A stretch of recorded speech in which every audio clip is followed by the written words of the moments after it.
अच्छा, तुम लोगों को इस मूवी की स्टोरी टेलिंग में ये चीज़ समझ आई कि संदीप रेड्डी वांगा सर ने भाई कैसे अपने जो भी इन लोगों ने कबीर सिंह मूवी कहीं ज़्यादा वॉलेंटिक बोला था, प्रॉब्लमेटिक कैरेक्टर बोला था, तो उन लोगों को हमारे संदीप सर ने कैसे जवाब दिया है। अब देखो इस सीन के ना, देखो मूवी में और भी मतलब बनते हैं, लेकिन भाई एक मतलब और बनता है जो कि मेटा कमेंट्री है। स्टोरी कनेक्शन अलग है, वो हम अलग वीडियो में बात करेंगे उसके, लेकिन मेटा कमेंट्री के बारे में बात करते हैं जो संदीप सर ने डायरेक्टली इन फेमिनिस्ट और इन सब क्रिटिक्स मीडिया को जवाब दिया है। तो देखो मूवी की शुरुआत में हमें एक कहानी सुनाई जाती है, एक बंदर, एक राजा और उसकी बेटी की। अब देखो स्टोरी के हिसाब से तो वो राजा बलबीर था और भाई वो मंत्री जो था वो हमारा रणबीर कपूर का कैरेक्टर था रणविजय, और वो जो बंदर था वो रिप्रेजेंट करता था बॉबी देओल के कैरेक्टर को, यानी कि अबरार को।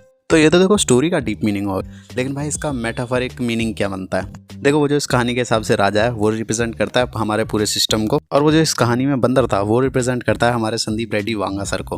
और क्योंकि भाई हमारे मंत्री ने ये चीज़ एनालाइज करी थी कि भाई ये बंदर सिर्फ उन्हीं चीज़ों को कॉपी कर रहा है जो भाई सामने वाला कर रहा है, तो मंत्री को देखो ये चीज़ तो समझ आ गई थी कि भाई कहीं ना कहीं देखो उंगली तो राजा की बेटी ने पहले करी थी, अब उस बंदर को खिलसाने के लिए हो या फिर किसी भी तरीके से हो। पर इन शॉर्ट डायरेक्टली भाई वो मंकी सिर्फ कॉपी कर रहा था जो कि उसने बाकी लोगों से सीखा था, यानी कि अपने आसपास के लोगों में उसने जो चीज़ देखी, सीखी, समझी, परखी, वो उसी चीज़ को रिप्रेजेंट कर रहा था। जो कि हमारे संदीप सर भी भाई अपनी रियल दुनिया को, रियल कैरेक्टर्स को अपनी मूवीज़ में ज़्यादातर दिखाना पसंद करते हैं, जो कि भाई हमारा कबीर सिंह का कैरेक्टर भी था और हमारा रणविजय का कैरेक्टर भी भाई उन्हीं में से आता है। हालांकि देखो ये बात भी है कि भाई सिनेमैटिक लिबर्टी उन्होंने इतनी ली है कि भाई इस तरह के कैरेक्टर्स जो रियल में होंगे, इस तरह के लोग, वो भाई इतने ज़्यादा सक्सेसफुल नहीं होते। जैसे कबीर सिंह का कैरेक्टर था वो भाई प्रॉब्लमेटिक था, बहुत ज़्यादा वायलेंस था, एंगर इश्यूज़ थे उसको, तो भाई वो कई चीज़ों में भाई फाड़ के भी रख देता था।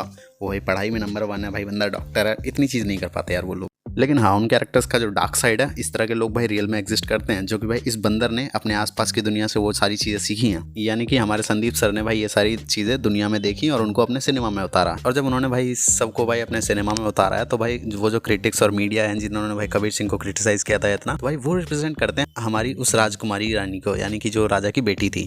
अब देखो ये सब चीज़ें होती हुई तो भाई दुनिया में सभी देखते हैं, लेकिन भाई कोई भी उनको एक्सेप्ट नहीं करना चाहता है। प्रॉब्लमेटिक बोलेंगे, लेकिन भाई वो ये नहीं बोलेंगे कि भाई यार ये चीज़ें होती हैं दुनिया में, कोई मतलब दिखाओ मत उनको।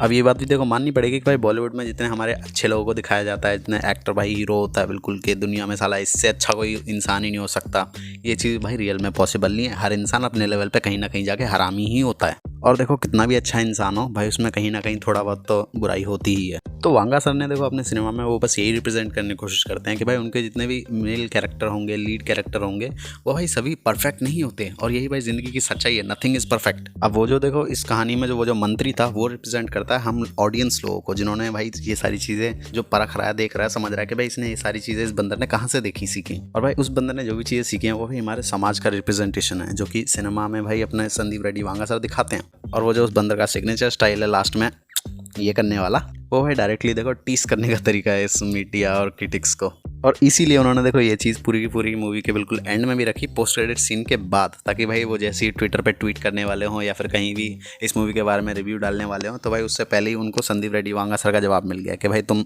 झांटो उखाड़ लो, हमारी कुछ नहीं कर सकते, तो हम तो भाई ऐसा सिनेमा बनाते हैं और ऐसा ही बनाएंगे, जिसको जो उखाड़ना है उखाड़ लो। और तो और देखो एक चीज़ और की गई थी इसमें भाई, इस मूवी में देखो हमें तृप्ति डिंगरी देखने को मिली थी, जिनकी भाई बड़े ही खतरनाक सीन थे इस मूवी में। चलो खैर यार उस रास्ते नहीं जाते हैं। तो देखो इससे पहले तृप्ति ने भाई कुछ 2 मूवीज़ की थी जिनमें भाई मुझे पसंद आई थी बुलबुल और भाई कला, और दोनों ही मूवीज़ में उनका जो फीमेल कैरेक्टर था वो भाई कुछ इस तरह का था कि भाई मेल्स में उसको डोमिनेट करके रखा जा रहा है, उसको वुमेन एम्पावरमेंट के तौर पे शो किया गया था उन मूवीज़ में। तो भाई देखो हमारे वांगा सर ने उसी एक्ट्रेस को लिया और भाई यहाँ पे फेमिनिस्ट की लगा दी। अब हाँ देखो मूवी के हिसाब से ये चीज़ बिल्कुल गलत है कि भाई बंदा एक्स्ट्रा मैरिटल अफेयर भाई अपने उसे जस्टिफाई भी करता है अपने पापा के प्यार के और उनके खतरे के चक्कर में, तो वो चीज़ देखो ऑनेस्टली गलत है भाई, ये चीज़ जस्टिफाइबल नहीं थी, क्योंकि भाई स्टोरी में एक प्रॉब्लमेटिक चीज़ मैंने भी देखी थी कि भाई उसने कुछ उस अफेयर को करने के बाद कुछ हासिल भी नहीं करा, सिर्फ एक इन्फॉर्मेशन थी जो कि उसने बता दी थी एंड में, बट उसका कोई खास मतलब नहीं बनता। हाँ तब बात ज़रूर होती जब भाई रणबीर कपूर का कैरेक्टर हमारा भाई सीक्रेटली उससे कुछ इन्फॉर्मेशन निकालने की कोशिश कर रहा हो खुद, वो तो भाई सामने भाई हमारे जोया के कैरेक्टर ने खुद बताया उसको, ये तो साला फिर भी भाई पगलाया हुआ था, तो ये चीज़ देखो प्रॉब्लमेटिक थी। मगर भाई सबसे बड़ी चीज़ आती है कि भाई वो बंदा जो कहता है लिक माई शूज़, तो भाई देखो उसका सिंपल सा रिप्रेजेंटेशन तो भाई यही था कि भाई हमारे वांगा सर ने भाई फेमिनिस्ट को भाई उंगली की है उसमें, लेकिन भाई उन्होंने स्मार्ट राइटिंग से अपनी ये चीज़ भी रिप्रेजेंट कर दिया कि भाई वो हमारे रणविजय के कैरेक्टर का जो भाई तरीका है प्यार को प्रेजेंट करने का, वो भाई अपने जूते से ही आता है, पैर को छूने से आता है। क्योंकि भाई तुम मूवी में अगर स्टार्टिंग में देखोगे तो भाई हमारे रणबीर कपूर का कैरेक्टर जो है वो भाई गीतांजलि के पैर पकड़ कर ही भाई उसे अपने प्यार के मोह में फंसाने की कोशिश करता है, जब उसे वो मैनिपुलेट कर रहा होता है या फिर अपने प्यार का एक तरीके से कह सकते हैं कि भाई इजहार कर रहा था। पर हमारा देखो रणवीर जी का कैरेक्टर जो भी है भाई, जैसा भी है, उसके तरीका भाई यही है उसका, मतलब प्यार का रास्ता भाई उसके पैरों से होके जाता है। पता नहीं यार, थोड़ा अजीब सी फैटिश है इसकी। और सेम चीज़ भाई उसने जब अपने वो एक्स्ट्रा मैरिटल अफेयर को भाई वो जब अपनी बीवी को बताता है, तब भी भाई वो उसके पैर ही पकड़ के बैठा होता है वहाँ पर। अब इसे माफ़ी कह लो या फिर भाई इसे प्यार कह लो उसकी तरफ से, लेकिन भाई वो कैरेक्टर ही भाई उस सोच का है, वो उसकी सोच वहीं तक है कि भाई वो प्यार को इसी तरीके से इजहार करता है। पर यार इस कैरेक्टर की ना देखो साइकोलॉजी से एक चीज़ बड़ी अजीब लगती है कि भाई जब एंड में दिवाली पे भाई हमारा बलबीर का कैरेक्टर अपने बेटे को बुलाता है, तो भाई वो आके उसे हैप्पी दिवाली विश करता है, लेकिन भाई मैं उम्मीद कर रहा था आएगा पैर छुएगा, लेकिन भाई वो तो आके बैठ गया। जबकि यार दिवाली पे तो यार हम लोग भी भाई अपने मम्मी पापा के पैर जरूर छूते हैं। बताओ, इतना मादरचोद लड़का पैदा करी हूं मैं कि क्या बताऊं। तो ऑल ओवर भाई देखो एनिमल में भाई हमारे वांगा सर ने भाई अपनी सारी फ्रस्ट्रेशन निकाली है, अपने रियल सिनेमा को दिखाया जिन तरीके से वो भाई रिप्रेजेंट करना चाहते हैं।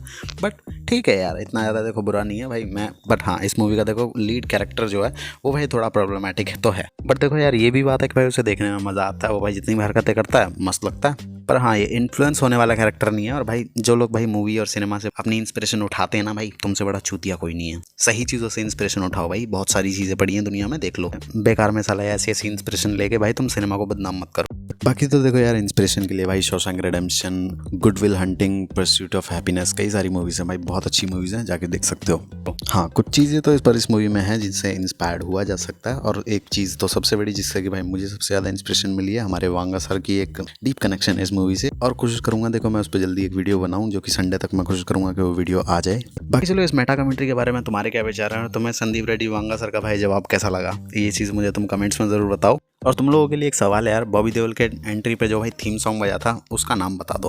तो जिसको पता है भाई वो कमेंट में हाजिरी लगाने जरूर आना। और अगर देखो ये वीडियो पसंद आई तो वीडियो को लाइक कर दो, शेयर कर दो, और ऐसी वीडियोस के लिए चैनल को सब्सक्राइब कर लो। मेरे चैनल पर और भी ऐसे इंटरेस्टिंग वीडियोस हैं, चाहो तो चैनल के गलियारे में घूम के आ जाओ। मुझसे डायरेक्ट बात करना चाहते हो तो भाई इंस्टाग्राम पे फॉलो कर लो। मिलते हैं फिर नेक्स्ट वीडियो में। द बॉली हॉली की तरफ से मैं हूँ आर्यन, चलो फिर बाय।